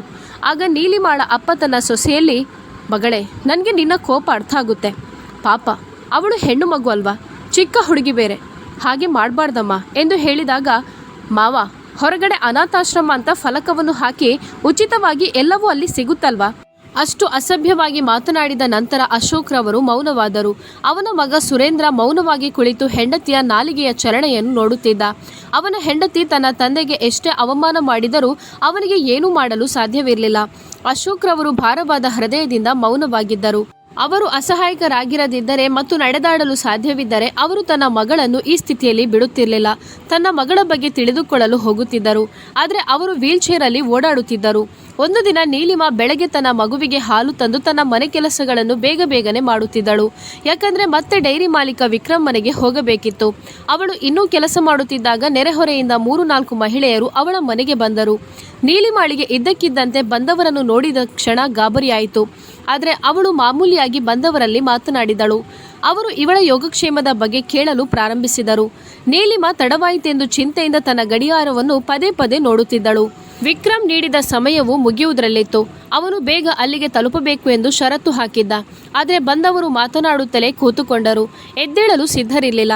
ಏನು ವಿಷಯ ನೀಲಿಮಾ, ನೀನು ತುಂಬ ಚಿಂತೆಯಲ್ಲಿರುವಂತೆ ಕಾಣುತ್ತೀಯಾ? ನೀನೆಲ್ಲಿಗಾದರೂ ಹೋಗಬೇಕಾ? ಒಬ್ಬಳು ಮಹಿಳೆ ಕೇಳಿದಾಗ ನೀಲಿಮಾ ಅಸಹಾಯಕಳಾಗಿ ತನ್ನ ಕೈಗಳನ್ನು ಶಾಲಲ್ಲಿ ಉಜ್ಜಲು ಪ್ರಾರಂಭಿಸಿದಳು. ಅವಳಿಗೆ ಅವರಲ್ಲಿ ಏನನ್ನೂ ಹೇಳಲು ಸಾಧ್ಯವಾಗಲಿಲ್ಲ. ವಿಷಯವನ್ನು ಅಡಿಗಿಸಲು ಆಗಲಿಲ್ಲ. ಆಗ ಇನ್ನೊಬ್ಬ ಮಹಿಳೆ, ಹೇ, ನಿನಗೆ ಗೊತ್ತಿಲ್ವಾ ಎಂದಳು. ಅವಳು ಪ್ರತಿದಿನ ಈ ಸಮಯದಲ್ಲಿ ಡೈರಿ ಮಾಲೀಕ ವಿಕ್ರಮ್ ಮನೆಗೆ ಹೋಗ್ತಾಳೆ. ಅವಳಿಗೆ ಅಲ್ಲಿ ಏನೋ ಮುಖ್ಯವಾದ ಕೆಲಸ ಇರಬೇಕು. ಅವಳು ಅವನಿಂದಾಗಿ ಬದುಕುತ್ತಿದ್ದಾಳೆ. ಮನೆಯಲ್ಲಿ ಏನೇನು ಹೊಸ ವಸ್ತುಗಳು ಗೋಚರಿಸುತ್ತಿವೆ ಎಂದು ನಿಮಗೆ ಕಾಣಿಸುತ್ತಿಲ್ವಾ? ಇವಳಿಗೆ ಇಷ್ಟೆಲ್ಲ ದಯ ತೋರಿಸುತ್ತಿರುವ ಯಾರಾದರೂ ಇದ್ದಾರಾ? ಇನ್ನೊಬ್ಬ ಮಹಿಳೆ ಹೇಳಿದ ಮಾತಿಗೆ ಎಲ್ಲರೂ ತಲೆ ಅಲ್ಲಾಡಿಸಿ ನೀಲಿಮಾಳನ್ನೇ ದಿಟ್ಟಿಸತೊಡಗಿದರು. ನೀಲಿಮಾಳ ಹೃದಯ ಜೋರಾಗಿ ಬಡಿಯಲು ಪ್ರಾರಂಭಿಸಿತು. ಈ ಮಹಿಳೆಯರು ಏನು ಹೇಳುತ್ತಾರೆಂದು ಅವಳಿಗೆ ಮುಖ್ಯ ವಿಷಯವಾಗಲಿಲ್ಲ. ಏನಾಗುತ್ತಿದೆ ಎಂದು ಅವಳಿಗೆ ತಿಳಿದಿತ್ತು. ಇದ್ದಕ್ಕಿದ್ದಂತೆ ಅವಳು ಎದ್ದು ನಿಂತು, ನೀವೆಲ್ಲರೂ ಮತ್ತೆ ಯಾವಾಗಲಾದರೂ ಬರ್ತೀರಾ ಎಂದು ಕೇಳಿದಳು. ಈಗ ನಾನು ಒಂದು ಮುಖ್ಯವಾದ ಸ್ಥಳಕ್ಕೆ ಹೋಗಬೇಕು. ನೀಲಿಮಾ ಹೀಗೆ ಹೇಳಿದಾಗ ಆ ಮಹಿಳೆಯರು ವಿಚಿತ್ರವಾಗಿ ನಗಲು ಪ್ರಾರಂಭಿಸಿದರು. ಹೌದಮ್ಮ, ನಾವು ನಿಮ್ಮ ವ್ಯವಹಾರವನ್ನು ಹಾಳು ಮಾಡುತ್ತಿದ್ದೇವೆಂದು ನಮಗೆ ತಿಳಿದಿದೆ. ಆದರೆ ಈ ಊರಿನಲ್ಲಿ ವಾಸಿಸುವಾಗ ಇಂತಹ ತಪ್ಪುಗಳು ಮಾಡೋದು ಸರಿಯಲ್ಲ. ನೀನು ಈ ಕೆಟ್ಟ ಕೆಲಸಗಳನ್ನು ಮುಂದುವರಿಸಬೇಕೆಂದಿದ್ರೆ ಈ ಊರಿಂದ ಎಲ್ಲಿಗಾದರೂ ಹೋಗು. ನಮ್ಮ ಪರಿಸರದ ಸುತ್ತಮುತ್ತಲಿನ ಗಂಡಸರನ್ನು ಹಾಳು ಮಾಡಬೇಡ. ನಾವಿಂದು ನಮ್ಮ ಪುರುಷರೊಂದಿಗೆ ಮಾತನಾಡುತ್ತೇವೆ. ಇದು ನಿಮ್ಮಂಥ ವೇಶ್ಯ ಇರುವ ಸ್ಥಳವಲ್ಲ, ಗೌರವಾನ್ವಿತ ಜನರಿರುವ ಊರು. ನೋಡಮ್ಮ, ದೇವರಿಗಾದರೂ ಭಯಪಟ್ಟು ಬದುಕಲು ಕಲಿ. ನಿನ್ನ ಪತಿ ಸತ್ತು 4 ತಿಂಗಳು ಕೂಡ ಆಗಿಲ್ಲ. ಮತ್ತೆ ನೀನು ಯೌವನ ತುಂಬಿದ ಹುಡುಗಿ. ಇನ್ನೂ ನಿನಗೆ ಜೀವನವಿದೆ. ನಿನ್ನ ಜೀವನವನ್ನು ಕೈಯಾರೆ ಹಾಳು ಮಾಡಿಕೊಳ್ಬೇಡ. ಅವರ ಮಾತುಗಳನ್ನು ಕೇಳಿ ನೀಲಿಮಾಳ ಹೃದಯ ಒಡೆದೋಯ್ತು. ಮಹಿಳೆಯರು ಪರಸ್ಪರ ಮಾತನಾಡುತ್ತಾ ಮನೆಯಿಂದ ಹೊರಬರಲು ಪ್ರಾರಂಭಿಸಿದರು. ಈ ಮಹಿಳೆಯರ ಮಾತುಗಳು ಅವಳನ್ನು ಪ್ರಪಾತಕ್ಕೆ ತಳ್ಳಿದಂತೆ ಭಾಸವಾಯಿತು. ಅವಳು ಅಲ್ಲಿ ಅಂಗಳದಲ್ಲಿ ಕುಳಿತು ತುಂಬ ಅಳಲು ಪ್ರಾರಂಭಿಸಿದಳು. ಆದರೆ ಅವಳಿಗೆ ಅಷ್ಟೊಂದು ಸಮಯವಿರಲಿಲ್ಲ. ಗಡಿಯಾರದಲ್ಲಿ ಸಮಯ ನೋಡುತ್ತಿದ್ದಂತೆ ಅವಳು ಆತಂಕದಿಂದ ಎದ್ದಳು. ಇನ್ನೂ ಕೆಲವು ಕ್ಷಣಗಳು ತಡವಾಗಿದ್ದರೆ ಅದು ಒಳ್ಳೆಯದಾಗುತ್ತಿರಲಿಲ್ಲ. ಅವಳು ಬೇಗನೆ ಮಗುವನ್ನೆತ್ತಿಕೊಂಡು ಮನೆಯಿಂದ ಹೊರಗೆ ಬಂದಳು. ವಿಕ್ರಮ್ ಬಾಗಿಲ ಹೊರಗೆ ನಿಂತು ಕಾಲಿಂಗ್ ಬೆಲ್ ಪ್ರೆಸ್ ಮಾಡಿದಳು. ಬಹಳ ಸಮಯದ ನಂತರ ಬಾಗಿಲು ತೆರೆಯಿತು. ನೀಲಿಮಾ ತುಂಬ ಹೆದರುತ್ತಿದ್ದಳು. ಆದ್ದರಿಂದ ಅವಳು ಬೇಗನೆ ಒಳಗೆ ಹೋದಳು. ಬಾಗಿಲು ಮುಚ್ಚಿಕೊಂಡಿತ್ತು. 2-3 ಗಂಟೆಗಳ ಕಾಲ ವಿಕ್ರಮ್ನ ಮನೆಯೊಳಗಡೆ ಹೋಗಿ ಏನೋ ಮಾಡಿ ಮತ್ತೆ ಅವಳ ಮನೆಗೆ ಹಿಂದಿರುಗುತ್ತಾಳೆ. ಅವಳು ಹೋಗುವಾಗ ಒಂದು ಬಟ್ಟೆ ಧರಿಸಿದ್ದರೆ ಬರುವಾಗ ಸ್ನಾನ ಮಾಡಿ ಬರುತ್ತಿದ್ದಳು. ಅಂದರೆ ಬಟ್ಟೆ ಬದಲಾಯಿಸಿ ಕೂಡ ಬರುತ್ತಿದ್ದಳು. ಇದನ್ನೆಲ್ಲ ಊರಿನ ಜನ ಗಮನಿಸುತ್ತಿದ್ದರು. ಮನೆಗೆ ಹತ್ತಿರ ಇರೋದ್ರಿಂದ ಮಗು ನಿದ್ದೆ ಮಾಡಿದರೆ ಮಗುವನ್ನು ತೊಟ್ಟಿಲಲ್ಲಿ ಮಲಗಿಸಿ ಹೋಗಿ ಮತ್ತೆ ಅರ್ಧ ಗಂಟೆ ಕಳೆದು ಮಗುವನ್ನು ಪುನಃ ಬಂದು ಕರೆದುಕೊಂಡು ಹೋಗುತ್ತಿದ್ದಳು. ಹೆಚ್ಚಾಗಿ ಮಗುವನ್ನು ತನ್ನ ಜೊತೆಗೇನೆ ಕರೆದುಕೊಂಡು ಹೋಗುತ್ತಿದ್ದಳು. ಆ ರಾತ್ರಿ ನೀಲಿಮಾ ತುಂಬ ದುಃಖಿತಳಾಗಿ ತನ್ನ ಹಾಸಿಗೆಯ ಮೇಲೆ ಮಲಗಿದ್ದಳು. ಯಾಕಂದರೆ ಅವಳು ಹಿಂತಿರುಗುವಾಗ ನೆರೆಹೊರೆಯ ಅನೇಕ ಹುಡುಗರು ಅವಳನ್ನು ನೋಡಿ ವ್ಯಂಗ್ಯವಾಗಿ ನಕ್ಕು ಶಿಳ್ಳೆ ಹೊಡೆಯುತ್ತಿದ್ದರು. ಅವರು ಇವಳ ಎದುರಿಗೆ ಅಸಹ್ಯವಾಗಿ ಮಾತನಾಡುತ್ತಿದ್ದರು. ಮರುದಿನ ಅವಳು ವಿಕ್ರಮ್ ಅಂಗಡಿಗೆ ಹೋಗುತ್ತಿರುತ್ತಾಳೆ. ಆಗ ಅದೇ ಊರಿನ ಪಕ್ಕದ ಬೀದಿಯ ರಂಜಿತ್ ಬಾಯಲ್ಲಿ ಸಿಗರೇಟ್ ಇಟ್ಕೊಂಡು ನೀಲಿಮಾಳ ಮುಂದೆ ಬಂದು ನಿಲ್ಲುತ್ತಾನೆ. ಇದನ್ನು ಕಂಡು ನೀಲಿಮಾ ಗಾಬರಿಗೊಳ್ಳುತ್ತಾಳೆ. ಅವಳು ಆತನನ್ನು ಕಂಡು ಕೂಡ ನೋಡದವಳಂತೆ ಮುಂದಕ್ಕೆ ಹೆಜ್ಜೆ ಇಡುವಾಗ ಅವನು ಅವಳ ಕೈಯನ್ನು ಹಿಡಿದುಕೊಳ್ಳುತ್ತಾನೆ. Hello madam, ನೀವೆಲ್ಲಿಗೆ ಹೋಗ್ತಿದ್ದೀರಿ? ನೀನು ಆ ವಿಕ್ರಮ್ ಮನೆಗೆ ಹೋಗಲು ಇಷ್ಟೊಂದು ಆತುರನಾ? ನಿನಗೆ ಬೇರೆ ಯಾರು ಇಲ್ಲಿ ಕಾಣಿಸೋದೇ ಇಲ್ವಾ ಎಂದು ಕೇಳುತ್ತಾನೆ. ನಾವೆಲ್ಲ ಇಲ್ಲಿರುವಾಗ ನಮ್ಮನ್ನು ಕೂಡ ನೋಡ್ಕೊಳ್ಬೇಕಲ್ವಾ ಎಂದು ಕೇಳುತ್ತಾನೆ. ಇದನ್ನು ಕೇಳಿದ ನೀಲಿಮಾಳಿಗೆ ಕೈಕಾಲುಗಳು ನಡುಗಲಾರಂಭಿಸಿತು. ನನ್ನ ಕೈ ಬಿಡಿ, ನನ್ನ ಮಗುವಿಗೆ ಹಾಲು ತರಬೇಕು, ತಡವಾಗ್ತಿದೆ, ಮಗುವಿಗೆ ಹಸಿವಾಗಿದೆ. ನೀಲಿಮಾ ಹೀಗೆ ಹೇಳಿದಾಗ ರಂಜಿತ್ ಜೋರಾಗಿ ನಕ್ಕನು. ಹೇ, ನಿಜ ಹೇಳು, ಮಗುವಿಗೆ ಹಸಿವಾಗಿದ್ಯಾ ಅಥವಾ ನಿನಗೆ ಹಸಿವಾಗಿದ್ಯಾ? ಮಗುವಿನ ಹಸಿವಿನ ನೆಪದಲ್ಲಿ ನೀನು ನಿನ್ನ ಕೆಟ್ಟ ವ್ಯವಹಾರ ನಡೆಸ್ತಿದ್ಯಾ? ನಮಗೆಲ್ಲ ಚೆನ್ನಾಗಿ ಗೊತ್ತು. ನಮ್ಮಲ್ಲಿ ಇನ್ನೂ ಮುಚ್ಚುಮರೆ ಬೇಡ. ವಿಕ್ರಮ್ ಎಂತಹ ವ್ಯಕ್ತಿ ಎಂಬುದು ಇಡೀ ನೆರೆಹೊರೆಯವರಿಗೆ ತಿಳಿದಿದೆ. ನಿನಗೆ ಏನು ಬೇಕು ಹೇಳು. ಹಣ, ಸಂಪತ್ತು, ಆಭರಣ ಇವೆಲ್ಲವನ್ನು ನಾನು ನೀಡ್ಬೋದು. ನಿನ್ನಂಥ ಹುಡುಗಿಗಾಗಿ ನಾನು ಏನು ಬೇಕಾದರೂ ತ್ಯಾಗ ಮಾಡಲು ಸಿದ್ಧನಾಗಿದ್ದೇನೆ. ರಂಜಿತ್ನ ಧ್ವನಿ ಮತ್ತು ಶೈಲಿ ಎರಡೂ ಒಬ್ಬ ದುಷ್ಟ ವ್ಯಕ್ತಿಯಂತೆ ಇತ್ತು. ನೀಲಿಮಾಳ ಭಯ ಇನ್ನೂ ಜಾಸ್ತಿ ಆಯಿತು. ಅಯ್ಯೋ ದೇವ್ರೆ, ನನ್ನ ದಾರಿಯನ್ನು ಬಿಟ್ಟು ಬಿಡಿ. ನನ್ನ ಮುಗ್ಧ ಮಗು ಮನೆಯಲ್ಲಿ ಅಳುತ್ತಿದೆ. ನೀಲಿಮಾ ಕಟುವಾಗಿ ಅಳಲು ಪ್ರಾರಂಭಿಸಿದಾಗ ರಂಜಿತ್ಗೆ ಸಿಟ್ಟು ನೆತ್ತಿಗೇರುತ್ತದೆ. ಅವನು ಅವಳ ಕೈಯನ್ನು ಗಟ್ಟಿಯಾಗಿ ಹಿಂಡಿದನು. ಇದ್ದಕ್ಕಿದ್ದಂತೆ ನೀಲಿಮಾಳ ತುಟಿಗಳಿಂದ ಕಿರುಚಾಟ ಬಂದಿತು ಮತ್ತು ಅವಳು ರಂಜಿತ್ನನ್ನು ಬಲವಾದ ತಳ್ಳುವಿಕೆಯಿಂದ ದೂರ ತಳ್ಳಿದಳು. ರಂಜಿತ್ ಬಾಯಿಂದ ಅವಳ ಬಗ್ಗೆ ಕೆಟ್ಟದಾದ ಒಂದು ಪದ ಹೊರಬಂದಿತ್ತು. ಆತನ ಮಾತಿನಿಂದ ಕೋಪಗೊಂಡ ನೀಲಿಮಾ ನೆಲದ ಮೇಲೆ ಬಿದ್ದಿದ್ದ ಕಲ್ಲನ್ನೆತ್ತಿಕೊಂಡು ಅವನ ಮೇಲೆ ಎಸೆದಳು. ಆ ಕಲ್ಲು ಹರಿತವಾಗಿತ್ತು. ಅದು ರಂಜಿತ್ ತಲೆಗೆ ಬಡಿದಾಗ ಅಲ್ಲಿಂದ ರಕ್ತದ ಚಿಲುಮೆ ಚಿಮ್ಮಿತು. ಅವನು ಕೋಪದಲ್ಲಿ ಬಾಯಿಗೆ ಬಂದ ಹಾಗೆ ಬೈಯಲು ಶುರು ಮಾಡಿಬಿಟ್ಟ. ತಕ್ಷಣ ಅವನು ತನ್ನ ತಲೆಯಲ್ಲಿ ಸುರಿಯುತ್ತಿರುವ ರಕ್ತವನ್ನು ಉಜ್ಜಿಕೊಂಡು ನೀಲಿಮಾಳನ್ನು ಹಿಡಿಯಲು ಪ್ರಯತ್ನಿಸಿದ. ಆದರೆ ನೀಲಿಮಾ ಆತನಿಂದ ತಪ್ಪಿಸಿಕೊಂಡು ತನ್ನ ಮನೆಯ ಕಡೆಗೆ ಓಡಿದಳು. ಅವಳು ಮನೆ ತಲುಪಿದ ತಕ್ಷಣ ಬೇಗನೆ ಬಾಗಿಲು ಮುಚ್ಚಿ ಆಳವಾಗಿ ಉಸಿರಾಡಿಕೊಂಡಳು. ಅವಳ ದೇಹ ಕೈಕಾಲುಗಳು ನಡುಗುತ್ತಿದ್ದವು. ಮಾನಸಿಕವಾಗಿ ಹೆದರಿಕೊಂಡಿದ್ದಳು. ಮಗು ಒಂದೇ ಸಮನೆ ಅಳುತ್ತಿತ್ತು. ಮಗುವಿಗೆ ಆ ರಂಜಿತ್ನ ಕಾಟದಿಂದಾಗಿ ಹಾಲು ತರಲು ಸಾಧ್ಯವಾಗಲಿಲ್ಲ. ಅವಳು ಗೋಡೆಗೆ ಒರಗಿ ಅಳಲು ಪ್ರಾರಂಭಿಸಿದಳು. ತಾನು ಗಂಡನನ್ನು ಕಳೆದುಕೊಂಡು ವಿಧವೆಯಾಗಿ ಮಗುವಿನೊಂದಿಗೆ ಎಷ್ಟು ಕಷ್ಟಪಡಬೇಕಾಯಿತು. ಸಮಾಜದ ಜನರ ಮನಸ್ಥಿತಿ ಯಾಕೆ ಈ ರೀತಿ? ಯಾಕೆ ಯಾರೂ ಕೂಡ ನನ್ನನ್ನು ಅರ್ಥ ಮಾಡಿಕೊಳ್ಳೋದಿಲ್ಲ ಎಂದು ಜೋರಾಗಿ ಅತ್ತಳು. ನನ್ನವರು ಎಂದುಕೊಂಡಿದ್ದ ಅಣ್ಣ ನನಗೆ ಒಂಚೂರು ಇರಲು ಆತನ ಮನೆಯಲ್ಲಿ ಸ್ಥಳಾವಕಾಶ ಕೊಟ್ಟಿದ್ರೆ ಸಮಾಜದ ಮುಂದೆ ನಾನು ಈ ಹೆಸರನ್ನು ಕೇಳುತ್ತಿರಲಿಲ್ಲಲ್ವಾ ಎಂದು ಅಂದುಕೊಂಡಳು. ಒಂದು ಹೆಣ್ಣಿಗೆ ಗಂಡ ಎಷ್ಟೋ ಮುಖ್ಯನಾಗಿರ್ತಾನೆ. ಆತನ ಅನುಪಸ್ಥಿತಿ ಜನರ ಮನಸ್ಸಿನಲ್ಲಿ ಯಾವ ಬದಲಾವಣೆಯನ್ನು ತರುತ್ತದೆ ಎಂದು ಅರಿತುಕೊಂಡಳು. ಅವಳು ತುಂಬ ಹೊತ್ತು ಅಳುತ್ತಾ ಕುಳಿತಿದ್ದಾಳೋ ಅವಳಿಗೆ ತಿಳಿದಿರಲಿಲ್ಲ. ಮಗು ಅಳು ನಿಲ್ಲಿಸಿರಲಿಲ್ಲ. ಮಗುವನ್ನು ಎದೆಯ ಮೇಲೆ ಮಲಗಿಸಿಕೊಂಡು ಸಮಾಧಾನ ಪಡಿಸಲು ಪ್ರಯತ್ನಿಸಿದಳು. ಅದಲ್ಲದೆ ವಿಕ್ರಮ್ನ ಮನೆಗೆ ಹೋಗುವ ಸಮಯ ಆಗಿತ್ತು. ಹೊರಗಡೆ ಹೋಗಲು ತುಂಬ ಭಯವಾಗುತ್ತಿತ್ತು. ಒಂದು ದಿನ ಹೋಗದಿದ್ದರೆ ತಾನು ಏನೆಲ್ಲ ಕಷ್ಟಪಡಬೇಕಾಗುತ್ತದೆ ಎಂದು ಅವಳಿಗೆ ತಿಳಿದಿತ್ತು. ಸ್ವಲ್ಪ ಸಮಯದ ನಂತರ ಮನೆಯ ಹೊರಗಡೆ ನೋಡಿದಳು. ಅಲ್ಲಿ ರಂಜಿತ್ ಹೊರಗೆ ಎಲ್ಲಿಯೂ ಕಾಣಲಿಲ್ಲ. ಅವಳು ಬೇಗನೆ ವಿಕ್ರಮ್ ಅಂಗಡಿಯನ್ನು ತಲುಪಿದಳು. ಅಲ್ಲಿ ವಿಕ್ರಮ್, ಏನ್ ವಿಷಯ? ನೀನಿವತ್ತು ತುಂಬ ತಡವಾಗಿ ಬಂದಿದ್ಯಾ? ಈಗ ಸಮಯ ಎಷ್ಟು ಅಂತ ನಿನಗೆ ತಿಳಿದಿಲ್ವಾ? ಈಗ ತಡ ಮಾಡೋದ್ರ ಪರಿಣಾಮವೇನು ಅಂತ ನಿನಗೆ ತಿಳಿದಿದ್ಯಾ? ಯಾವುದೇ ಕೆಲಸವನ್ನು ಒಪ್ಪಿಕೊಂಡ ನಂತರ ಸಮಯ ಪ್ರಜ್ಞೆ ಇರಲೇಬೇಕು ಅಂತ ಹೇಳಿದ. ನೀಲಿಮಾ ಆತಂಕಗೊಂಡು, ಕ್ಷಮಿಸಿ, ನಾನು ಮತ್ತೆ ತಡ ಮಾಡೋದಿಲ್ಲ. ಅವಳು ಹೀಗೆ ಹೇಳಿ ಬೇಗನೆ ಹಾಲಿನ ಪ್ಯಾಕೆಟ್ ಹಿಡಿದುಕೊಂಡು ಮನೆಗೆ ಹಿಂತಿರುಗಿದಳು. ನೀಲಿಮಾಳ ಮಗಳು ಹಾಲು ಕುಡಿದು ನಿದ್ರೆಗೆ ಜಾರಿದಳು. ಆದ್ದರಿಂದ ಅವಳು ಅವಳನ್ನೆತ್ತಿಕೊಂಡು ಮನೆಯಿಂದ ಹೊರಗೆ ಬಂದಳು. ಆಗ ಅವಳು ನೇರವಾಗಿ ವಿಕ್ರಮ್ ಮನೆಯ ಕಡೆಗೆ ನಡೆಯುತ್ತಿದ್ದಳು. ಅಂದು ನೆರೆಹೊರೆಯಲ್ಲಿ ಬಹಳಷ್ಟು ಜನಸಂದಣಿ ಇತ್ತು. ಎಲ್ಲರೂ ಅವಳನ್ನೇ ದಿಟ್ಟಿಸಿ ನೋಡುತ್ತಿದ್ದರು. ಕೆಲವು ಮಹಿಳೆಯರು ಮೂಲೆಯಲ್ಲಿ ನಿಂತು ಅವಳನ್ನೇ ನೋಡುತ್ತಿದ್ದರು. ಆದರೆ ನೀಲಿಮಾ ಆಗಲೇ ತಡವಾಗಿತ್ತು. ಯಾರನ್ನು ಗಮನಿಸದೆ ಅವಳು ಬೇಗನೆ ವಿಕ್ರಮ್ ಮನೆಗೆ ಹೋಗಿ ತಲುಪಿ ಕಾಲಿಂಗ್ ಬೆಲ್ ಬಾರಿಸಿ ಒಳಗೆ ಹೋಗಿ ಬಾಗಿಲು ಮುಚ್ಚಿದಳು. ಇದನ್ನು ನೋಡಿ ಹೊರಗೆ ನಿಂತಿದ್ದ ಮಹಿಳೆಯರು ಮತ್ತು ಪುರುಷರು ತಲೆ ಅಲ್ಲಾಡಿಸಲು ಪ್ರಾರಂಭಿಸಿದರು. ನೀಲಿಮಾಳಿಗೆ ಸರಿಯಾಗಿ ಬುದ್ಧಿ ಕಲಿಸಬೇಕು. ಇವಳಿಂದ ನಮ್ಮ ಪರಿಸರದ ಜನರ ಮನಸ್ಥಿತಿ ಹಾಳಾಗುತ್ತಿದೆ ಎಂದು ಚಹಾದ ಅಂಗಡಿಯಲ್ಲಿ ಕುಳಿತು ಕೆಲವು ಪುರುಷರು ಮಾತನಾಡುತ್ತಿದ್ದರು. ಅವರಲ್ಲಿ ರಂಜಿತ್ ಕೂಡ ಒಬ್ಬ. ಅಂತಹ ಮಹಿಳೆ ನೆರೆಹೊರೆಯಲ್ಲಿ ವಾಸಿಸುತ್ತಿದ್ದರೆ ನಮ್ಮ ಸ್ವಂತ ಮನೆಯ ಮಹಿಳೆಯರು ಹಾಳಾಗುತ್ತಾರೆ. ನಾಳೆ ಅವರು ಅದೇ ಕೆಲಸವನ್ನು ಪ್ರಾರಂಭಿಸ್ತಾರೆ. ಅವಳನ್ನು ಇಲ್ಲಿಂದ ಹೊರಗೆ ತಳ್ಳುವುದು ಉತ್ತಮ ಅಂತ ಹೇಳಿ ರಂಜಿತ್ ಜನರನ್ನು ಸಂಪೂರ್ಣವಾಗಿ ಪ್ರಚೋದಿಸಿದ್ದನು ಮತ್ತು ಅವರು ಕೆಲವೇ ದಿನಗಳಲ್ಲಿ ನೀಲಿಮಾಳನ್ನು ಮನೆಯಿಂದ ಹೊರಗೆ ಹಾಕಬೇಕೆಂದು ನಿರ್ಧರಿಸಿದ್ದರು. ಈ ಜನರಲ್ಲಿ ನೀಲಿಮಾಳ ಮನೆ ಮಾಲೀಕನು ಕೂಡ ಸೇರಿದ್ದನು. ಆದರೆ ನೀಲಿಮಾಳಿಗೆ ಈ ಎಲ್ಲ ವಿಷಯಗಳ ಅರಿವಿರಲಿಲ್ಲ. ನೀಲಿಮಾಳ ಅಣ್ಣನ ಮನೆ ಬೇರೆ ಊರಲ್ಲಿತ್ತು. ಇನ್ನೂ ಯಾವುದೇ ಸುದ್ದಿ ಅಲ್ಲಿಗೆ ತಲುಪಿರಲಿಲ್ಲ. ಆದರೆ ಅಶೋಕ್ ರವರ ಮಗಳ ಬಗ್ಗೆ ತುಂಬ ಚಿಂತಿತರಾಗಿದ್ದರು. ಅವರು ಮಲಗಿದಾಗಲೆಲ್ಲ ಕನಸಿನಲ್ಲಿ ತಮ್ಮ ಮಗಳ ಅಳುವ ಮುಖವನ್ನು ನೋಡುತ್ತಿದ್ದರು. ಒಂದು ದಿನ ಸೊಸೆ ತನ್ನ ಹೆತ್ತವರ ಮನೆಗೆ ಹೋಗಿದ್ದಾಗ ತನ್ನ ಮಗನೊಂದಿಗೆ, ಮಗನೇ, ನೀನು ತುಂಬ ಕಠಿಣ ಹೃದಯಿಯಾಗಿದ್ಯಾ. ನೀನು ನಿನ್ನ ವಿಧವೆ ತಂಗಿಯನ್ನು ಮನೆಯೊಳಗೆ ಪ್ರವೇಶಿಸಲು ಸಹ ಬಿಡಲಿಲ್ಲ. ಆದರೆ ನೀನು ಕನಿಷ್ಠ ಪಕ್ಷ ಹೋಗಿ ಅವಳ ಯೋಗಕ್ಷೇಮವನ್ನು ತಿಳಿದುಕೊಳ್ಬೋದಿತ್ತು. ನಾನು ಸ್ವಲ್ಪ ಹಣವನ್ನು ನೀಡುತ್ತೇನೆ, ನೀನು ಅದನ್ನು ಅವಳಿಗೆ ಕೊಟ್ಟು ಬಾ ಮಗನೇ ಎಂದು ಹೇಳಿದರು. ಅವನು ಹೀಗೆ ಹೇಳಿದಾಗ ಸುರೇಂದ್ರ ತಲೆ ಅಲ್ಲಾಡಿಸಿದ. ಅಪ್ಪ, ಅವಳಿಗೆ ನೀಡಲು ಬೇರೆ ಹಣ ನನ್ನಲ್ಲಿಲ್ಲ ಎಂದು ಮಗ ಹೇಳಿದಾಗ ಅಶೋಕ್ ರವರ ಕಣ್ಣಲ್ಲಿ ಕಣ್ಣೀರು ತುಂಬಿತು. ಸುರೇಂದ್ರನಲ್ಲಿ ಎಷ್ಟೇ ನೋವಿದ್ದರೂ ಅದರ ನಿಯಂತ್ರಣ ಆತನ ಹೆಂಡತಿಯ ಮೇಲಿತ್ತು. ಆದ್ದರಿಂದ ತಂಗಿಗೆ ಹಣ ನೀಡಲು ಅವನವಳಲ್ಲಿ ಅನುಮತಿ ಪಡೆಯಬೇಕಿತ್ತು. ಅದು ನನಗೆ ಸಾಧ್ಯವಿಲ್ಲದ ಮಾತಾಗಿರೋದ್ರಿಂದ ಈ ರೀತಿ ತಂದೆಯಲ್ಲಿ ಹೇಳುತ್ತಾನೆ.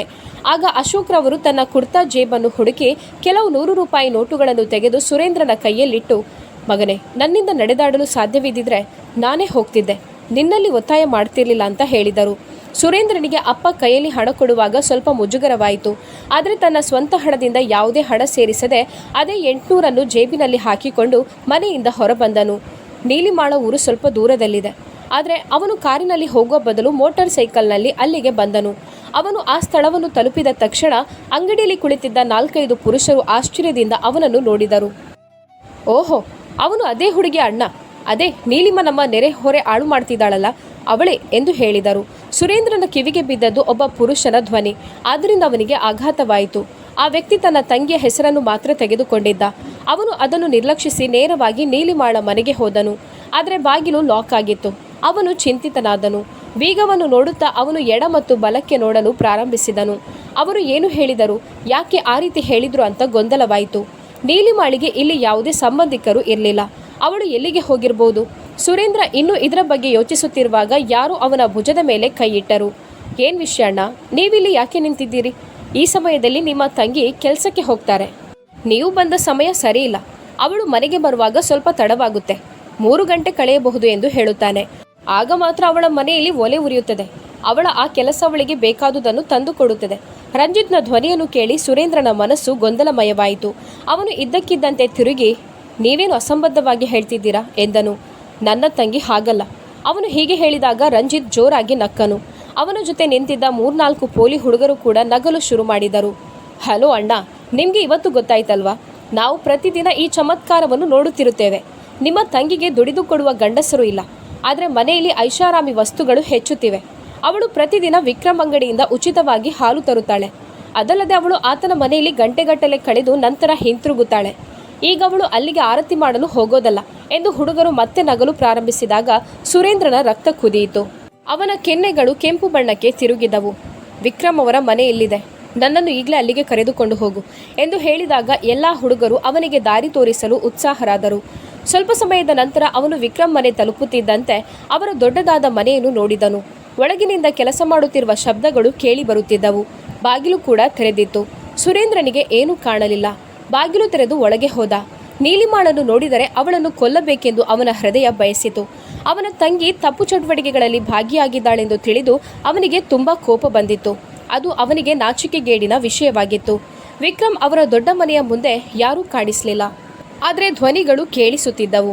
ನೆರೆಹೊರೆಯ ಅನೇಕ ಜನರು ಸಹ ಸುರೇಂದ್ರ ಅವರನ್ನು ಒಳಗೆ ಹಿಂಬಾಲಿಸಿದರು. ಅವರೆಲ್ಲರೂ ಇಂದು ನೀಲಿಮಾಳನ್ನು ರೆಡ್ ಹ್ಯಾಂಡ್ ಆಗಿ ಹಿಡಿಯುತ್ತಾರೆಂದು ಭಾವಿಸಿದ್ದರು. ಸುರೇಂದ್ರ ನೀಲಿಮಾ ಎಂದು ಚೀರಾಡಿದ. ಆಗ ಒಳಗಡೆಯಿಂದ ನೀಲಿಮಾ ಒದ್ದೆಯಾದ ಬಟ್ಟೆಯೊಂದಿಗೆ ಕುತೂಹಲದಿಂದ ಯಾರು ಎಂದು ನೋಡುತ್ತಾ ಹೊರಗಡೆ ಬಂದಳು. ಅವರೆಲ್ಲ ಹೇಳಿದ ಸ್ಥಿತಿಯಲ್ಲಿ ನೀಲಿಮಾ ಕಾಣಲಿಲ್ಲ. ಆದರೂ ಕೋಪದ ರಭಸದಲ್ಲಿ, ಇಲ್ಲೇನು ಮಾಡ್ತಿದ್ಯಾ ಎಂದು ಅಣ್ಣ ಸುಧೀಂದ್ರ ಕೇಳಿದ. ಆಗ ವಿಕ್ರಮ್ ಅವರ ಹತ್ತಿರ ಬಂದು, ನೀನ್ಯಾರಯ್ಯ ಎಂದು ಕೇಳಿದ. ನೀನು ನನ್ನ ತಂಗಿಯನ್ನು ಇಲ್ಲಿ ಯಾಕಿರಿಸಿಕೊಂಡಿದ್ಯಾ ಎಂದು ಸುರೇಂದ್ರ ವಿಕ್ರಮ್ ಜೊತೆ ಕೇಳಿದ. ಅಯ್ಯೋ, ನೀನೇನು ಅಂದ್ಕೊಂಡಿದ್ಯಾ? ತವರಿಗೆ ಬಾ ತಂಗಿ ಫಿಲಮ್ನ ಹೀರೋ ಅಂತ ನಿನ್ನನ್ನು ನೀನು ಅಂದ್ಕೊಂಡಿದ್ಯಾ ಎಂದು ಕೇಳುತ್ತಾನೆ. ತನ್ನ ಗಂಡ ಸತ್ತು ವಿಧವೆಯಾಗಿ ನನಗೆ ಯಾರೂ ಇಲ್ಲ, ಹೊಟ್ಟೆಗೆ ಒಂದು ಹೊತ್ತು ತಿನ್ನಲು ಗತಿ ಇಲ್ಲ ಅಂತ ನಿನ್ನ ಕಾಲಡಿಗೆ ಬಂದು ಬೇಡಿಕೊಂಡ್ಲಲ್ಲ, ಆಗ ಎಲ್ಲಿತ್ತು ಈ ಸಹೋದರತ್ವ? ಎಳೆ ಪುಟ್ಟ ಕಂದಮ್ಮನನ್ನು ಕೈಯಲ್ಲಿ ಹಿಡಿದುಕೊಂಡು ಬಂದು ಅಂಗಲಾಚುವಾಗ ಯಾಕೆ ನಿನಗೆ ಕನಿಕರ ಬರಲಿಲ್ಲ? ನಿನ್ನ ಕೈಕಾಲು ಗಟ್ಟಿಯಾಗಿದೆ, ದುಡಿದು ತಿನ್ನು ಅಂತ ಹಿಂದಕ್ಕೆ ಕಳುಹಿಸಿದ್ಯಲ್ಲ. ನೀನು ಒಬ್ಬನು ಅಣ್ಣನ, ನಿನಗೆ ನಿನ್ನ ತಂಗಿ ಮೇಲೆ ಎಷ್ಟು ವಿಶ್ವಾಸ ನಂಬಿಕೆ ಇದೆ ಅಂತ ಈಗ ನಿನಗೆ ಗೊತ್ತಾಯ್ತಾ? ಯಾರೋ ಏನೋ ಹೇಳಿದ್ರು ಅಂತ ನಂಬಿ ನೀನು ಈಗ ನಿನ್ನ ತಂಗಿಯನ್ನು ಕೊಲ್ಲಲು ಅಂತ ಬಂದಿದ್ಯಾ. ಇದು ನಿನಗೆ ತಂಗಿಯ ಮೇಲೆ ಇರುವ ಪ್ರೀತಿನ? ಹೇಳಿದ್ದು ಸುಳ್ಳಾಗ್ಬೋದು, ಕೇಳಿದ್ದು ಸುಳ್ಳಾಗ್ಬೋದು. ನಿಧಾನವಾಗಿ ಯೋಚಿಸಿದಾಗ ನಿಜವೂ ತಿಳಿಯೋದು. ಯಾವುದನ್ನು ನಾವು ಆತುರಪಟ್ಟು ತೀರ್ಮಾನ ಮಾಡಿಕೊಂಡ್ರೆ ಆಗೋದಿಲ್ಲ.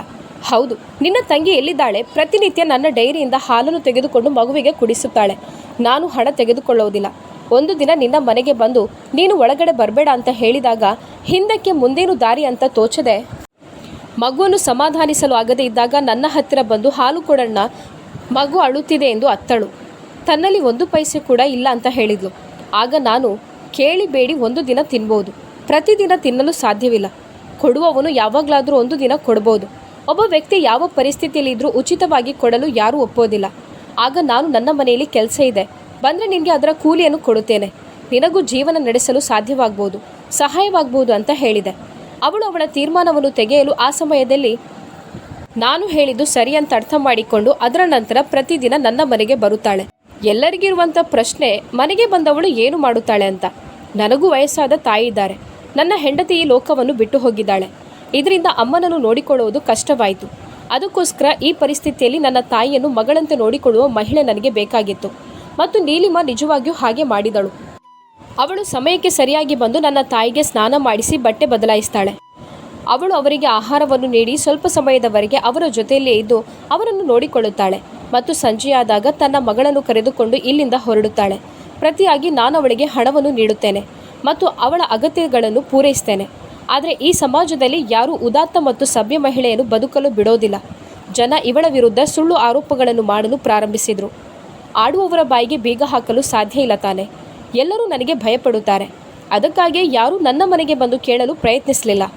ಹೌದು, ಆದರೆ ನೀಲಿಮಾ ಆಗಾಗ ನೆರೆಹೊರೆಯ ಜನರು ಹೇಳುವ ಸುಳ್ಳುಗಳನ್ನು ಕೇಳಿ ಭಯಭೀತಳಾಗಿ ಅಳುತ್ತಿದ್ದಳು. ಆದರೆ ಅವಳಿಗೆ ಹಣದ ಅವಶ್ಯಕತೆ ಇರೋದ್ರಿಂದ ಅವಳು ಅಸಹಾಯಕಳಾಗಿದ್ದಾಳೆ. ತಾನು ಊರ ಜನ ಈ ರೀತಿ ಮಾತನಾಡುತ್ತಿದ್ದೇನೆಂದು ನನ್ನಲ್ಲಿ ಹೇಳಿದರೆ ಕೆಲಸ ಹೋಗ್ಬೋದು ಎಂಬ ಭಯವು ಅವಳಿಗಿತ್ತು. ಅದಕ್ಕಾಗಿ ನಾನು ಇಲ್ಲಿಗೆ ಬರುವುದನ್ನು ನಿಲ್ಲಿಸಲು ಸಾಧ್ಯವಾಗಲಿಲ್ಲ. ವಿಕ್ರಮ್ ಹೇಳಿದ್ದನ್ನು ಕೇಳಿ ಸುರೇಂದ್ರನಿಗೆ ಮುಜುಗರವಾಯಿತು. ಅವನು ಮಾತ್ರವಲ್ಲ, ಅವನೊಂದಿಗೆ ಬಂದು ನೀಲಿಮಾ ವಿರುದ್ಧ ಸುಳ್ಳು ಆರೋಪಗಳನ್ನು ಮಾಡಿದ ನೆರೆಹೊರೆಯ ಎಲ್ಲ ಪುರುಷರು ಸಹ ನಾಚಿಕೆಯಿಂದ ತಲೆ ತಗ್ಗಿಸಿದರು.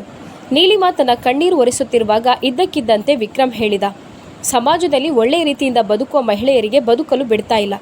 ಹೇಳುವ ಆರೋಪಗಳನ್ನು ಹೇಳಿ ಆಗಿದೆ, ಅದನ್ನೆಲ್ಲ ಸರಿ ಮಾಡುವುದಕ್ಕೆ ಸಾಧ್ಯವಿಲ್ಲ. ಆದರೆ ವಿಧವೆಯಾಗಿ ಇಲ್ಲಿ ಅಸಹಾಯಕಳಾಗಿರುವ ನೀಲಿಮಾಳನ್ನು ನಾನು ಮದುವೆ ಆಗಬೇಕು ಅಂತ ಅಂದುಕೊಂಡಿದ್ದೇನೆ. ಇಲ್ಲಿ ಆಕೆಯ ಅಣ್ಣ ಇರೋದ್ರಿಂದ ಈ ಮಾತನ್ನು ಈ ಸಮಯದಲ್ಲಿ ಪ್ರಸ್ತಾಪಿಸುತ್ತಿದ್ದೇನೆ ಎಂದು ಹೇಳಿದ. ನನ್ನ ತಾಯಿ ಕೂಡ ಅವಳ ಜೊತೆ ಹೊಂದಿಕೊಂಡಿದ್ದಾರೆ. ನನಗೂ ಸಂಗಾತಿ ಸಿಕ್ಕಿದಾಗೆ ಆಗುತ್ತೆ, ಹಾಗೂ ಆ ಪುಟ್ಟ ಮಗುವಿಗೆ ಪಾಲಕನಾಗಿ ನಾನಿರ್ತೇನೆ. ವಿಕ್ರಮ್ ಹೇಳಿದ ಮಾತು ಕೇಳಿ ನೀಲಿಮಾಳ ಕಣ್ಣುಗಳು ಆಶ್ಚರ್ಯದಿಂದ ಅರಳಿದವು. ಸುರೇಂದ್ರ ಸ್ವತಃ ಆಶ್ಚರ್ಯಚಕಿತನಾದನು. ವಿಕ್ರಮ್ ಒಬ್ಬ ಒಳ್ಳೆಯ ಶ್ರೀಮಂತ ವ್ಯಕ್ತಿ ಮತ್ತು ಸಭ್ಯ ವ್ಯಕ್ತಿಯೂ ಆಗಿದ್ದನು. ಸುರೇಂದ್ರನಿಗೆ ಏನೂ ಆಕ್ಷೇಪಣೆ ಇರಲಿಲ್ಲ. ಆದರೂ ಅವನು ಮನೆಗೆ ಹಿಂತಿರುಗಿ ತನ್ನ ತಂದೆಗೆ ಎಲ್ಲವನ್ನೂ ಹೇಳಿದನು. ಅಶೋಕ್ ಅವರಿಗೆ ಸಂತೋಷವಾಯಿತು. ಅವರ ಸಮ್ಮುಖದಲ್ಲೇ ನೀಲಿಮಾ ಮತ್ತು ವಿಕ್ರಮ್ ಮದುವೆ ಮಾಡಿಸಿದ್ರು. ತನ್ನ ಜೀವನದಲ್ಲಿ ಆದ ಬದಲಾವಣೆಯಿಂದ ನೀಲಿಮಾ ತುಂಬ ಆಶ್ಚರ್ಯಚಕಿತಳಾದಳು, ಸಂತೋಷಪಟ್ಟಳು. ಅವಳು ತನ್ನ ಕರ್ತವ್ಯವನ್ನು ಪೂರೈಸುತ್ತಿದ್ದಳು. ಆದರೆ ಈಗ ಅವಳು ವಿಕ್ರಮ್ ಮನೆಯಲ್ಲಿ ಸಮಾನ ಪಾಲುದಾರಳಾಗಿದ್ದಳು. ತುಂಬ ಕಷ್ಟದ ಜೀವನವನ್ನು ಕೆಲವು ಸಮಯ ನೋಡಿ ಈಗ ಸಿಹಿಯಾದ ಜೀವನವನ್ನು ಅನುಭವಿಸಿದ್ದಳು. ಜೀವನ ಅಂದರೆ ಅದೇ ರೀತಿ. ಅಂದರೆ ನೆಲ್ಲಿಕಾಯಿ ರೀತಿಯಲ್ಲಿ ಕಹಿಯಾದರೆ ಮತ್ತೆ ಸಿಹಿ ಬಂದೇ ಬರುತ್ತೆ. ನಾವು ತಾಳ್ಮೆಯಿಂದ ಕಾಯಬೇಕು. ಹಾಗಾದರೆ ಸ್ನೇಹಿತರೆ, ಈ ಕಥೆಯ ಬಗ್ಗೆ ನಿಮ್ಮ ಅಭಿಪ್ರಾಯವೇನು? ದಯವಿಟ್ಟು ಕಾಮೆಂಟ್ ಬಾಕ್ಸ್ನಲ್ಲಿ ನಮಗೆ ತಿಳಿಸಿ. ಮತ್ತು ನೀವು ಇಂದಿನ ನಮ್ಮ ಕಥೆಯನ್ನು ಇಷ್ಟಪಟ್ಟರೆ ದಯವಿಟ್ಟು ಲೈಕ್ ಮಾಡಿ. ನೀವಿನ್ನೂ ನಮ್ಮ ಚಾನಲನ್ನು ಸಬ್ಸ್ಕ್ರೈಬ್ ಮಾಡದೆ ನೋಡ್ತಾ ಇದ್ದರೆ ಸಬ್ಸ್ಕ್ರೈಬ್ ಮಾಡಿ, ಹತ್ತಿರದಲ್ಲಿರುವ ಬೆಲ್ ಐಕಾನನ್ನು ಪ್ರೆಸ್ ಮಾಡಿ. ಕಥೆಯನ್ನು ಪೂರ್ತಿಯಾಗಿ ಓದಿದ ನಿಮಗೆ ಧನ್ಯವಾದಗಳು.